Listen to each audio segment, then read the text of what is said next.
आष्ट्यात शेजाऱ्यांमधील वाद विकोपाला, विनयभंगासह मारहाणीचे आरोप, दोन्ही गटांकडून परस्पर विरोधी गुन्हे. आष्टा येथील अण्णाभाऊ सोसायटी परिसरात जागेचे अतिक्रमण आणि घरासमोर गाडी लावण्याच्या किरकोळ कारणावरून दोन शेजारी गटात गुरुवारी सायंकाळी जोरदार हाणामारी झाली. या धुमश्चक्रीत दोन्ही बाजूचे लोक जखमी झाले असून दोन्ही गटांनी आष्टा पोलीस ठाण्यात परस्पर विरोधी फिर्याद दिली.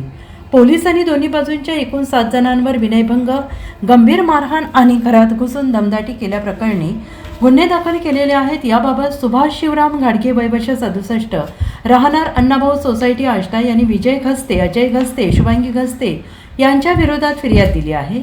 तर शुभांगी अजय घस्ते वय वर्ष 37 राहणार अण्णाभाऊ सोसायटी आष्टा यांनी सागर घाडगे, सुरेश घाडगे, सुभाष घाडगे, जयपाल घस्ते यांच्या विरोधात फिर्याद दिली आहे. आष्टा याबाबत सुभाष घाडगे यांनी दिलेल्या तक्रारीनुसार त्यांनी शेजाऱ्यांनी केलेल्या जागेच्या अतिक्रमणाबाबत नगरपालिकेकडे अर्ज केला होता आणि याच कारणाचा राग मनात धरून गुरुवारी सायंकाळी संशयित विजय नामदेव घस्ते, अजय नामदेव घस्ते, शुभांगी अजय घस्ते यांनी घाडगे यांना घरासमोर गाठले. नगरपालिकेत तक्रार का केलीस असं विचारत विजयाने दगडाने तर अजय याने हाताने सुभाष घाडगे यांना बेदम मारहाण केली. हा वाद सोडवण्यासाठी आलेले त्यांचे मेहुणे जयपाल नाभा घस्ते यांनाही मारहाण करून जखमी केलं आणि त्यानंतर तीनही संशयितांनी घाडगे यांच्या घरात घुसून त्यांची पत्नी जगुबाई नाथ संघमित्रा यांना मारहाण करत जीवे मारण्याची दमदाटी केली.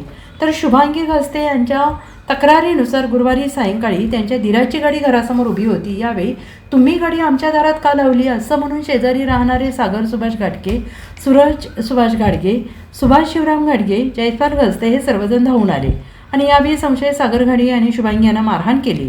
सुभाष घाडगे याने शुभांगी यांच्या पतीला मारहाण केली. तर जयपाल घस्ते याने त्यांची जाऊ माधवी, सासू विमल, मुलगी अनुश्री यांना शिवीगाळ करत मारहाण केली. Bureau report, SBN Marathi, Ashta.